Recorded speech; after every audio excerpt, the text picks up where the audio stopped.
Welcome to our Microchips Briefing show. Today, we dive into the fascinating world of billionaires and their surprising choices. Meet Ken Fisher, a billionaire with a net worth of $11 billion, who still prefers his trusty 25-year-old Volvo over a flashy luxury car. He believes in the value of hard work and aims to teach his children the importance of earning their keep, rather than relying on inherited wealth. In another exciting story, the potential return of former President Donald Trump has ignited a rally in China's semiconductor stocks. Investors are buzzing as the CSI Semiconductor Index has soared by 26% this year, driven by expectations of tougher U.S. policies that will push China to bolster its domestic chip industry. Companies like Empyrean Technology are witnessing a surge in market capitalization, reflecting the growing interest in local chip production. Lastly, we have some big news from the U.S. government as they finalize a whopping $6.6 billion grant for Taiwan Semiconductor Manufacturing Company, TSMC. This funding is part of a broader initiative to boost semiconductor manufacturing in the U.S. and reduce reliance on foreign sources. With TSMC's plans to establish new factories in Arizona, it's an exciting time for the semiconductor industry. Please continue to watch for more detailed coverage. Telegraph, Ken Fisher, a billionaire with a net worth of $11 billion, embodies the stereotype of the frugal rich. He drives a 25-year-old Volvo and prefers a briefcase held together by paper clips. Fisher, who is the founder of Fisher Investments, believes in the value of hard work and plans to leave only a modest inheritance for his children to prevent them from becoming complacent. His upbringing during the 1950s and 1960s in California, where he learned the importance of self-sufficiency from his father, a DIY investment legend, shaped his values. Fisher has seen significant success in the finance world, despite facing backlash for controversial comments in 2019. He emphasizes the importance of giving away his wealth within the next 2 decades, rejecting the idea of creating a lasting family empire.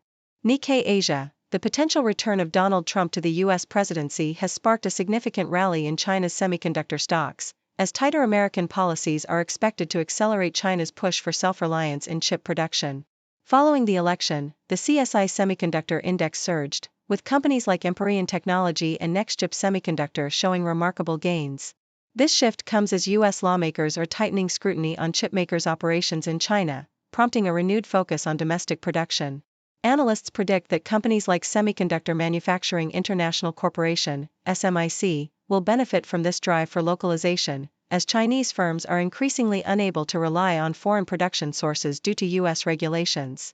South China Morning Post, China's integrated circuit, IC, production growth has slowed in October, signaling weak domestic demand ahead of anticipated new U.S. sanctions. Despite this, overall IC output has increased significantly over the year, with legacy chips maintaining momentum. The semiconductor industry is poised to be one of the fastest-growing sectors in China, alongside electric vehicles, which have seen substantial production increases. However, China's ambitions to produce advanced chips face challenges due to U.S. export restrictions, particularly concerning critical lithography equipment from ASML. As China continues to invest in its semiconductor capabilities, it remains a vital player in the global chip market, with exports of IC products surpassing those of smartphones for the first time.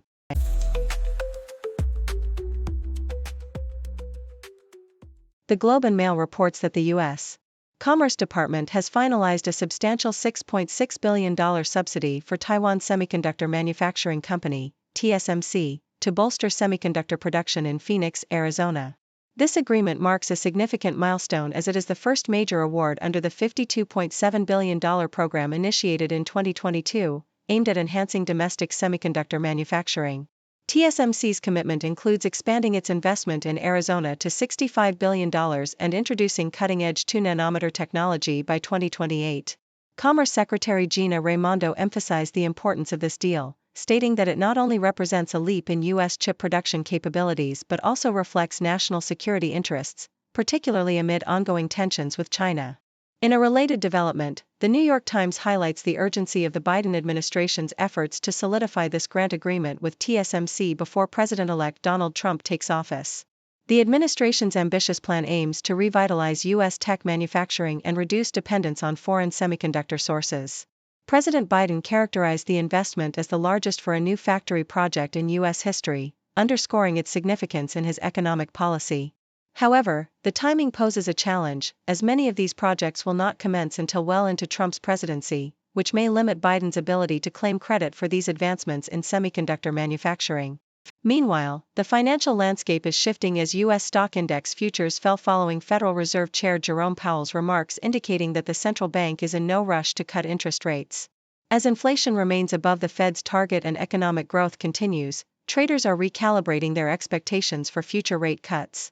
Powell's comments have contributed to rising Treasury yields and a decline in major stock indexes, with healthcare stocks particularly affected by political developments surrounding Trump's nomination of Robert F. Kennedy Jr. to lead the Department of Health and Human Services.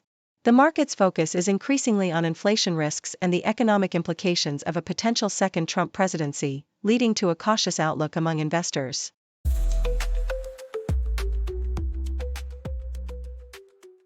The Globe and Mail highlights the upcoming week in global markets, focusing on key events like Nvidia's quarterly earnings report and the ongoing impact of Donald Trump's recent election victory. Nvidia, a leading chipmaker, is expected to report an astounding 80% increase in revenue, reflecting its pivotal role in the AI sector and its significant influence on the S&P 500. Meanwhile, the cryptocurrency market is buzzing with excitement as Bitcoin's price has soared by 30% since the election, surpassing $90,000 and pushing the total crypto market cap beyond $3 trillion.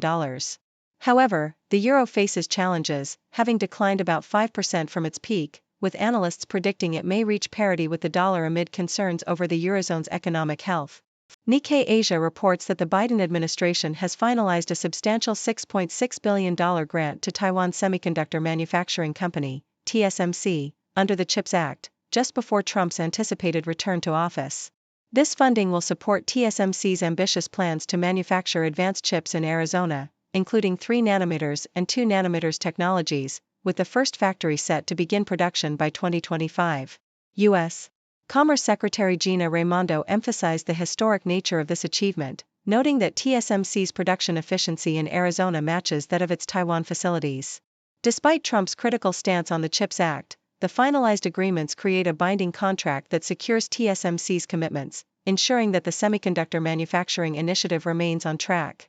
In a related update, Nikkei Asia announces the addition of 2 semiconductor companies, Nissan Chemical and Kokusai Electric, to its Nikkei Semiconductor Stock Index, effective November 29. This change is part of the index's first annual review, reflecting the ongoing evolution and significance of the semiconductor industry. The inclusion of these companies underscores the growing importance of semiconductor materials and manufacturing equipment in the global tech landscape, as investors look to capitalize on the sector's robust growth potential amidst increasing demand for advanced technologies.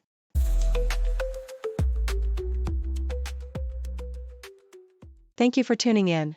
The content above showcases the latest briefing reports and analytical synopses, thoughtfully curated by the 6Do team. These insights stem from a wide array of reputable media outlets, think tanks, government sources, and specialized experts worldwide. We encourage you to explore these sources for a comprehensive perspective. Keep in mind that while the content may not always align with the official standpoint of 6Do Brief, it's not meant to be taken as absolute directives for decision-making. Comprising seasoned media professionals, learned scholars, and accomplished scientists, the 6Do team embodies a trailblazing, fully independent media entity. To customize 6Do Brief to meet your professional needs, you have the option to subscribe to a diverse array of briefings on our website, 6dobrief.com. Regardless of your location, you can conveniently receive 6Do Brief via email.